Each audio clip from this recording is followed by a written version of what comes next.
Hey ho gengs, bener gak sih? Katanya eksistensi hantu udah bisa dibuktiin secara ilmiah loh.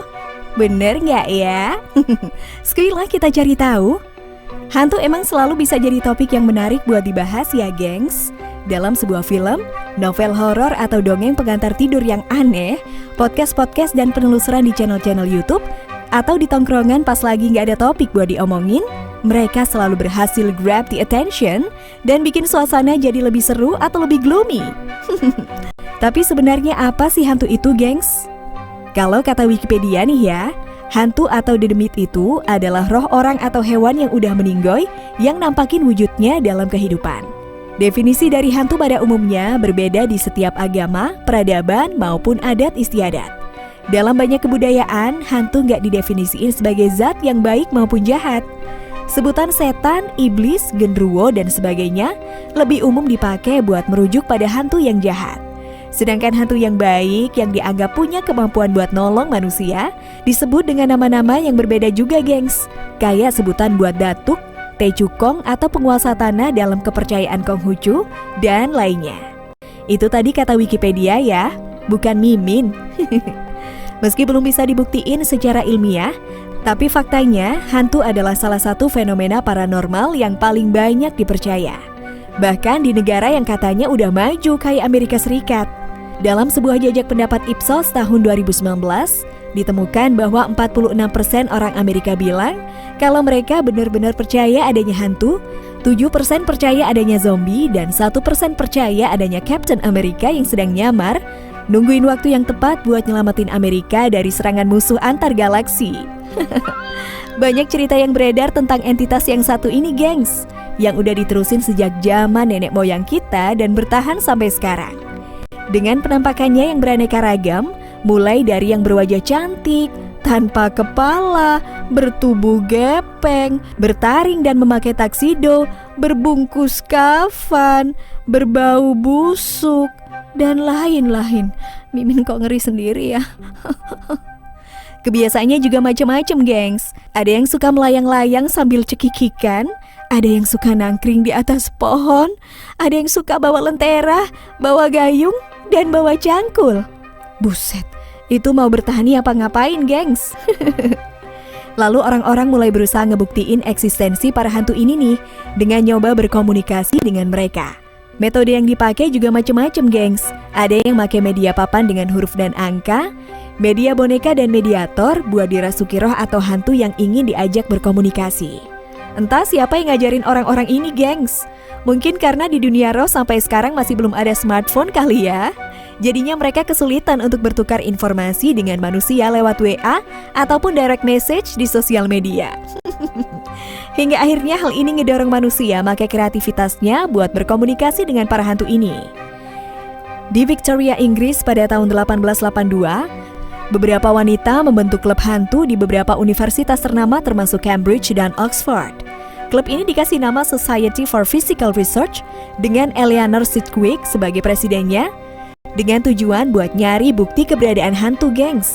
Selain ngelakuin penelitian dan penyelidikan, klub ini secara rutin ngadain ritual pemanggilan arwah sehabis pesta minum teh di ruang tamu mereka. Dan tidak menghasilkan apa-apa. Sosiolog Dennis dan Michelle Waskul mewawancarai beberapa orang yang ngaku pernah ngalamin fenomena supranatural, khususnya yang berkaitan dengan hantu.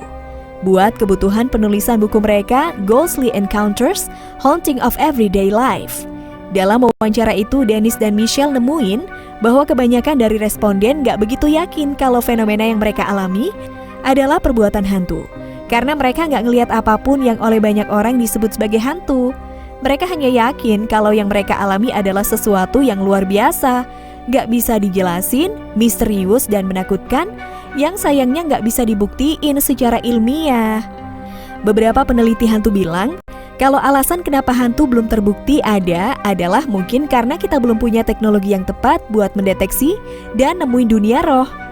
Lalu bermunculanlah pemburu-pemburu hantu dengan metode-metode kreatif yang mereka klaim ilmiah buat mendeteksi keberadaan dunia roh atau hantu. Dalam praktiknya, mereka pakai peralatan-peralatan canggih, gengs, kayak Geiger counter, detektor medan elektromagnetik atau EMF, detektor ion, kamera inframerah dan mikrofon sensitif, Mereka ngeklaim kalau dengan peralatan-peralatan ini mereka bisa mendeteksi keberadaan hantu dan dunia roh. Tapi nggak satupun dari peralatan-peralatan canggih yang mereka pakai benar-benar bisa mendeteksi keberadaan hantu, gengs. Paling nggak itu yang tercatat sejauh ini. Ada banyak kontradiksi yang diutarain para ahli terkait gagasan tentang hantu ini, gengs. Di antaranya adalah, yang pertama, hantu itu material atau bukan sih? Kenapa di satu sisi mereka bisa gerak nembus benda padat tanpa mengganggunya? Dan di sisi lain, mereka juga bisa ngebanting pintu atau ngelempar benda-benda padat? Kalau menurut logika dan ilmu fisika sih, kedua hal ini seharusnya bertentangan, iya nggak? 2. Hantu itu kan katanya roh atau jiwa manusia yang udah meningsoi kan? Tapi kenapa mereka pakai baju, gengs? Apa baju yang mereka pakai itu jiwa dari baju yang baru aja dibakar? Tapi masa iya baju juga punya jiwa? Belum lagi hantu transportasi umum. 3.